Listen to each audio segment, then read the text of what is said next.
All our life, we are taught by our teachers, and we remember them for how they taught. Here's a beautiful story about how a student teaches his teacher.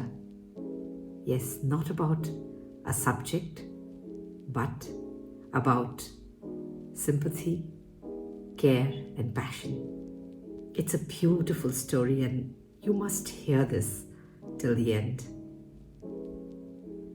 The Teddy Stoddard Story.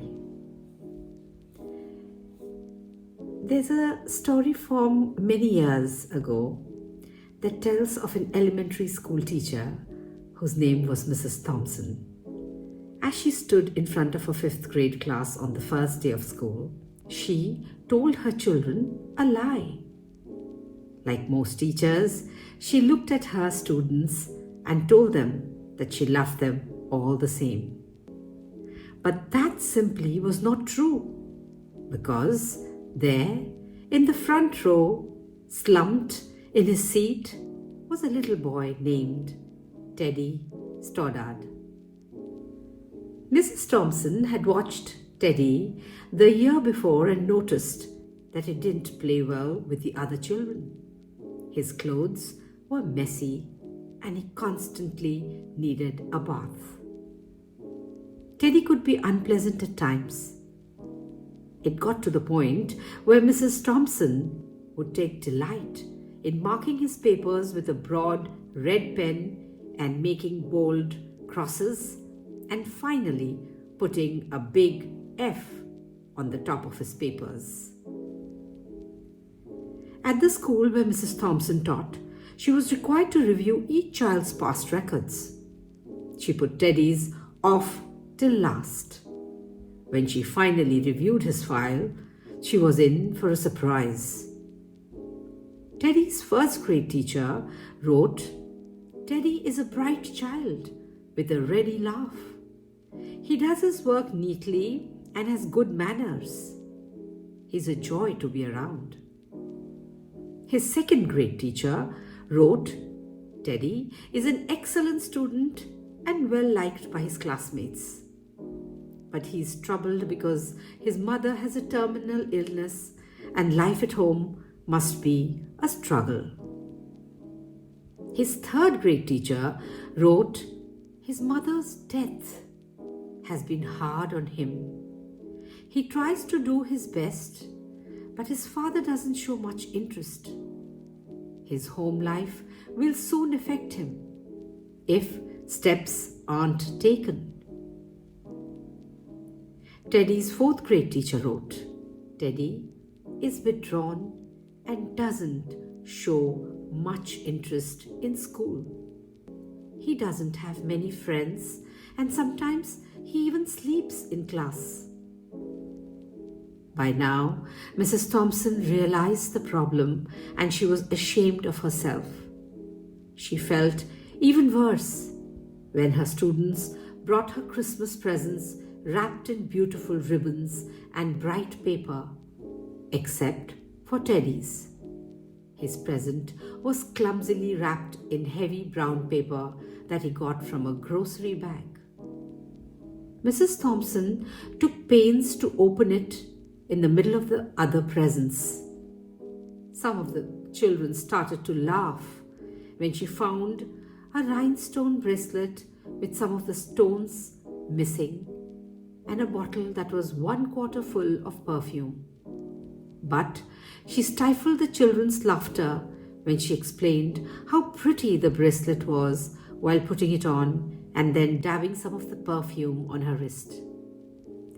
Teddy Stoddard stayed after school that day just long enough to say, "Mrs. Thompson, today you smell just like my mom used to." After the children left, she cried for at least an hour.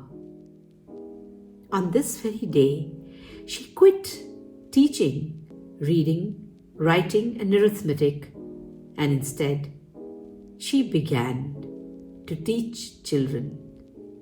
Mrs. Thompson began to pay close attention to Teddy as she worked with him. As time went on, his mind seemed to come alive.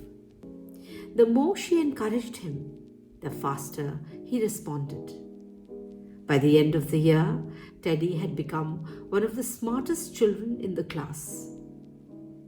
Despite her lie, she had become one of her teacher's pets. A year later, she found a note under the door from Teddy telling her that she was the best teacher she had ever had in his whole life. 6 years passed by, and to her surprise, another note came from Teddy. He wrote that he had finished high school third in his class and that she was still the best teacher that she had ever had in his whole life.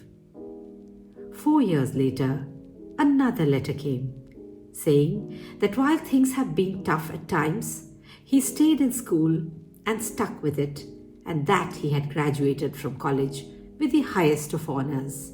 He assured Mrs. Thompson that she was still the very best and favorite teacher he had ever had in his whole life. 4 more years passed by, and yet another letter came. This time, he explained that after he got his bachelor's degree, he had decided to go a little further. Again, assuring her that she was still the best and favorite teacher he ever had. The letter was signed Theodore F. Stoddard, M.D. The story doesn't end here. There was one final letter that spring. Teddy said he had met this girl and that he was going to be married. He explained that his father had died a couple years ago and he was wondering if Mrs. Thompson might agree to sit in the place at his wedding that was usually reserved for the mother of the groom. Of course, Mrs. Thompson did. She wore that bracelet, the one with the several rhinestones missing. She also made sure she was wearing the perfume that Teddy remembered his mother wearing on their last Christmas together. After the wedding, they hugged each other as Dr. Teddy Stoddard whispered in Mrs. Thompson's ear, "Thank you so much for making me feel important and showing me that I could make a difference." Mrs. Thompson, with tears in her eyes, whispered back, "Teddy, you have it all wrong. You were the one who taught me that I could make a difference. I didn't know how to teach until I met you." A beautiful story to tell us how each one of us can make a difference. It doesn't matter whether you're a teacher or a student. There's always scope to learn, scope to change, and scope to make a difference. Thank you for listening. I love you all.